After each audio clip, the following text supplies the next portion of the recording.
బీసీలకు రాజ్యాధికారంలో వాటా పెంచిన జగన్మోహన్ రెడ్డినే మరోసారి ముఖ్యమంత్రిని చేసుకుంటామని 139 బీసీ కులాల ఆత్మీయ సమావేశం తీర్మానం చేసింది. వచ్చే ఎన్నికల్లో వైఎస్ఆర్ కాంగ్రెస్ వెన్నంటే బీసీలంతా ఉంటారని, జగన్మోహన్ రెడ్డికే తమ మద్దతుంటుందని బీసీ సంఘాల నేతలు స్పష్టం చేశారు. బీసీలను కేవలం ఓటు బ్యాంకుగా భావించే టీడీపీ తదితర విపక్షాలకు గుణపాఠం చెప్పాలన్నారు నేతలు. బీసీ నేతలంతా కలిసి రాష్ట్ర వ్యాప్తంగా బీసీలకు జగన్మోహన్ రెడ్డి పాలనలో జరిగిన మేలు గురించి వివరించి వారిలో చైతన్యం పెంచాలని బీసీ సంక్షేమ సంఘం జాతీయ అధ్యక్షుడు, రాజ్యసభ సభ్యుడు ఆర్ కృష్ణయ్య పిలుపునిచ్చారు.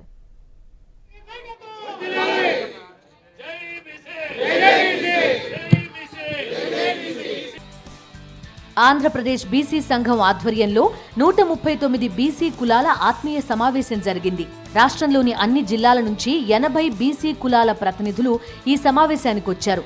ఈ సందర్భంగా వివిధ బీసీ కులాల నేతలు మాట్లాడుతూ 2019కి ముందు బీసీలను అన్ని రాజకీయ పార్టీలు ఓటు బ్యాంకుగానే చూశాయని అన్నారు. జగన్మోహన్ రెడ్డి ముఖ్యమంత్రి అయిన తర్వాతనే బీసీలకు రాజ్యాధికారంతో పాటు అన్ని రంగాల్లోనూ వారికి దక్కాల్సిన వాటా కన్నా ఎక్కువగా దక్కుతోందని కొనియాడారు. దేశంలో బీసీ రాజకీయ పార్టీలు అధికారంలో ఉన్న రాష్ట్రాల్లో కానీ, బీసీ ముఖ్యమంత్రులు ఉన్న రాష్ట్రాల్లో కానీ ఆంధ్రప్రదేశ్లో బీసీలకు ఇస్తోన్న ప్రాధాన్యత ఇవ్వడం లేదని నేతలు వివరించారు. తెలుగుదేశం పార్టీ బీసీలను కూరలో కరివేపాకులా వాడుకుని వదిలేస్తోందని, జగన్మోహన్ రెడ్డి బీసీలకు బాధ్యతగా హక్కులు, అధికారాలు కట్టబెడుతూ వారిని ఉన్నత శిఖరాలు అధిరోహించేలా చేస్తున్నారని రాజ్యసభ సభ్యుడు బీద మస్తాన్ రావు వ్యాఖ్యానించారు. తాను టీడీపీలో ఉన్నప్పుడు చంద్రబాబు వైఖరిని దగ్గరుండి గమనించానని, ఆయన బీసీలను అవసరానికి వాడుకుంటారే తప్ప వారి అభ్యున్నతి కోసం ఏనాడూ ఆలోచించలేదన్నారు. బీసీల పక్షపాతిగా వ్యవహరిస్తోన్న జగన్మోహన్ రెడ్డికి రాష్ట్రంలోని బీసీ కులాలన్నీ కూడా మద్దతుగా నిలిచి మళ్లీ ముఖ్యమంత్రిని చేసుకోవాలని మస్తాన్ రావు సూచించారు. గౌరవ ముఖ్యమంత్రి జగన్మోహన్ రెడ్డి గారు నిజంగా బీసీ పక్షపాతి, దాంట్లో సందేహమే లేదు. ఎవడెన్ని చెప్పినా కూడా ఆయన బీసీ పక్షపాతి. ఆయనకి ఎన్ని ఒత్తిళ్ళు వస్తున్నా కూడా ఇప్పుడు ఎదురుగా పెట్టినారు. ఎవరు విజయవాడ మేయర్గా ఒక బీసీ మహిళకని. విజయవాడే కాదు, మహానగరం విశాఖపట్నం మహిళ కూడా బీసీ సోదరే. తిరుపతి ప్రపంచ ప్రఖ్యాతిగాంచినటువంటి ఆ మహానగర మేయర్ కూడా ఒక బీసీ మహిళే. ఈ విధంగా చెప్పుకోపోతే చాలా ఉన్నాయి. కాబట్టి అంత ప్రాధాన్యత గతంలో ఎప్పుడు చూశారు. కాబట్టి అటువంటి మనకి న్యాయం చేసేవాడు కావాలా, లేకుండా అంటే కళ్ళబొల్లి మాటలు చెప్పి రేపు ఎలక్షన్ అయిపోవడంతో నాకు తెలుసా నాయకుడిని గురించి, ఎలక్షన్ అయిపోవడంతో అన్నీ మర్చిపోతాడు, కన్వీనియంట్గా మర్చిపోతాడు. కేవలం బీసీలని తిరగమాతలో కరేపాకు మాదిరిగా వాడుకుంటారు. ఎన్నికలు దగ్గర పడడంతో టీడీపీ వంటి విపక్షాలకు బీసీలు హఠాత్తుగా గుర్తుకొచ్చారని బీసీల సంక్షేమ సంఘం జాతీయ అధ్యక్షుడు ఆర్ కృష్ణయ్య విమర్శించారు.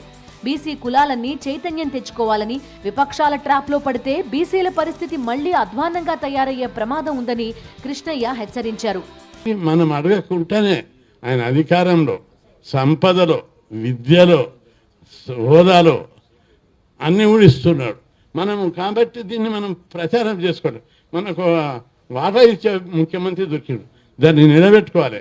ఉదారంగా ఉండొద్దు. నోరు మూసుకొని కొట్టితే దుష్ప్రచారం ఎక్కువైతే లబ్ధి పొందుతున్న మనకు వచ్చేదాన్ని గుంజుకొని నీకే తీసేరికే చూస్తున్నాయి కొన్ని శక్తులు.